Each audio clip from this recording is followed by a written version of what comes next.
markers along the way that he's making the progress you expect him to? Yeah, great question.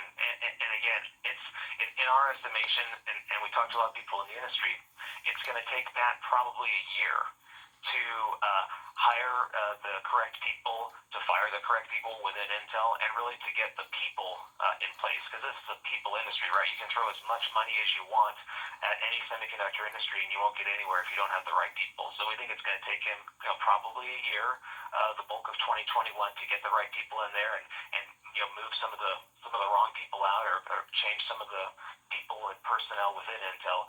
And then I think at the end of this year, we'll have a very good picture as to whether he's got the right team or not. But again, this is going to take him a year just to get the right people in place, and then you're looking at another year to 2 years after 2021 to where they could potentially execute. In the meantime, we still think that there's going to be a processor price war between Intel and AMD. We've seen that before whenever AMD has gained market share. Yeah, Christopher, I mean, we're talking about, also, and you just mentioned it, whether Intel continues to manufacture any of its products here in the U.S. Meantime, you got Micron putting its Utah factory up for sale. You have this broader chip supply shortage that's affecting autos and other industries now as well.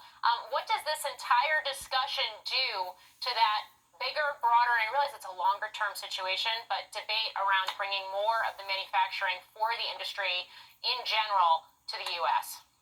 Yeah, so as far as the Micron Utah fab, that was what we would call a non-core business, right? It did do DRAM, so I think that them getting rid of that is not a big deal. In terms of the supply shortage, we get these things every upturn. Granted, it has been exacerbated by COVID, but hopefully when we get the next upturn in 2 or 3 years, there's no COVID and the shortages aren't as bad as they are this time around. But again, shortages are just kind of a way of life in the semiconductor industry. And as far as bringing manufacturing back in the U.S., so Taiwan Semi, which is the largest sort of foundry in the world, they've announced they're going to build a factory in Arizona. I would expect more of that to happen.